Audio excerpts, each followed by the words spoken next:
रूस का Luna crash हो गया। भारत के चंद्रयान ने मैसेज भेजा, थोड़ी देर से लैंड करूंगा, इसरो को बता दिया। पुतिन के वैज्ञानिकों को झटका, चांद पर उतरने का सपना टूटा, अमेरिका यूरोप ने मजाक बना दिया। क्यों फेल हो गया रूस का मिशन? चंद्रयान करेगा इन्वेस्टिगेशन, लैंडिंग से पहले ही जवाब मिलेगा। जिससे चांद के करीब पहुंचा विक्रम लैंडर, उसी प्रोपल्शन मॉड्यूल ने भेजी अच्छी खबर, इसरो के वैज्ञानिक गदगद। थ्री इडियट्स का डायलॉग तो आप सबको याद होगा कि दोस्त फेल हो जाए तो दुख होता है, लेकिन दोस्त फर्स्ट आ जाए तो ज्यादा दुख होता है। रूस और भारत की दोस्ती के बारे में दुनिया जानती है, लेकिन बात जब किसी एग्जाम की आती है, दोस्त भी कॉम्पिटिटर बन जाते हैं। रूस और भारत के बीच ऐसी ही एक रेस शुरू हुई थी 11 अगस्त को, जब पुतिन की स्पेस एजेंसी ने इसरो के बाद अपना मून मिशन लॉन्च कर दिया। आगे आपको बताएंगे कि रूस के लूना 25 का चांद पर क्या अंजाम हुआ, लेकिन सबसे पहले ये समझिए कि ये चांद पर उतरने की रेस लगी कैसे।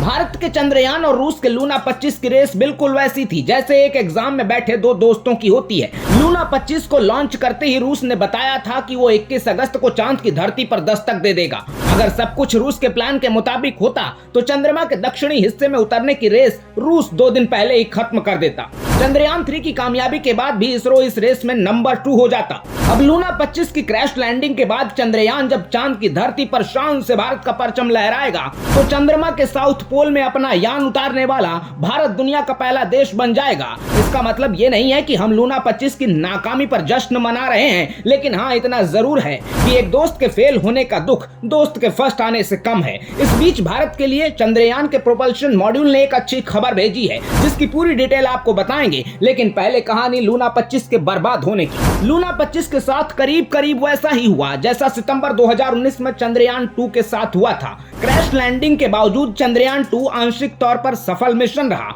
तो वहीं लूना 25 सिर्फ एक लैंडर था जो एक झटके में पूरी तरह नष्ट हो गया। जबकि चंद्रयान 2 का ऑर्बिटर अभी तक चांद के चक्कर लगा रहा है और इसरो को लगातार नई नई जानकारियां भेज रहा है। 10 दिन के इस तूफानी मिशन के लिए रूस ने 1600 करोड़ रुपए पानी में नहीं चांद पर बहा दिए। हालांकि रूस की कोशिश पर कभी कोई सवाल नहीं हो सकता, क्योंकि वो सोवियत यूनियन ही था जिसका लूना 2 सिर्फ 34 घंटे के अंदर 1959 में चांद पर पहुंच गया था। 10 साल बाद 1969 में अमेरिका का अपोलो 11 मिशन 2 वैज्ञानिकों को लेकर 4 दिन 6 घंटे में चांद पर जा पहुंचा था। भारत के तीसरे मून मिशन को 40 दिन का समय लग रहा है, लेकिन सबसे जरूरी बात यह है कि चंद्रयान 3 चंद्रमा के जिस हिस्से पर उतरने वाला है वहां पर अब तक कोई नहीं पहुंच सका है। 47 साल बाद रूस ने कोशिश की, लेकिन बुरी तरह नाकाम हो गया। और ऐसी चुनौतियों के बीच भारत के चंद्रयान की लैंडिंग का पूरी दुनिया को इंतजार है, तो इस बात पर हर भारतीय को गर्व महसूस होना चाहिए, क्योंकि हमारी तकनीक दुनिया के दूसरे देशों से बिल्कुल अलग है।